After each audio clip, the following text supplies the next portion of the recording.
राज्यात लवकरच धर्मांतर विरोधी कायदा येणार असं नितेश राणे यांनी माहिती दिली आहे। मुख्यमंत्री फडणवीसांच्या नेतृत्वात कायदा येणार अशी माहिती मंत्री नितेश राणेंनी लोकशाही मराठी सोबत असताना दिली आहे।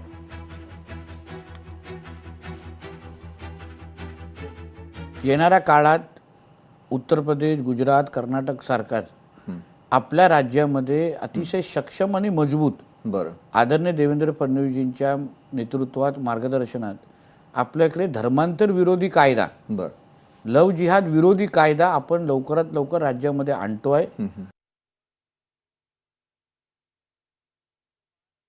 श्री नितेश राणे यांनी ही माहिती दिलेली आहे। राज्यात लवकरच धर्मांतर विरोधी कायदा येणार असल्याची माहिती नितेश राणेंकडून देण्यात आलेली आहे।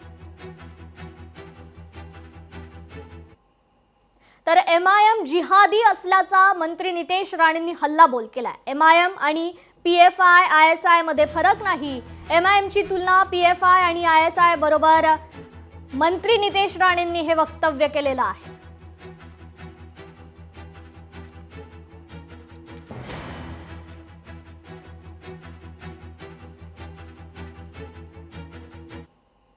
मग या सगळ्या ह्या एमआयएम सारख्या जिहादी, मी तर पीएफआय आणि आयएसआय बरोबर त्याची तुलना करतो। यांच्यामध्ये काहीच फरक नाही।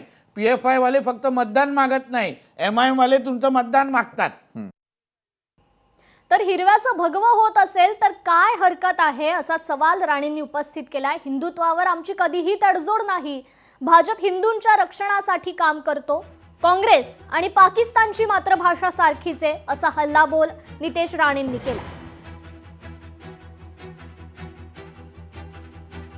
बरोबर येऊन अगर ते हिंदुत्व स्वीकारत असतील, जय श्रीराम म्हणत असतील तर वाईट काय आहे? म्हणूनच ना ओवेसीला जय श्रीराम बोलून दे, आय लव्ह महादेव। हिंदुत्व ह्या विषयावर आम्ही तडजोड करतच नाही आणि केलेलेच नाही। आमची भूमिका अतिशय सरळ स्पष्ट आहे।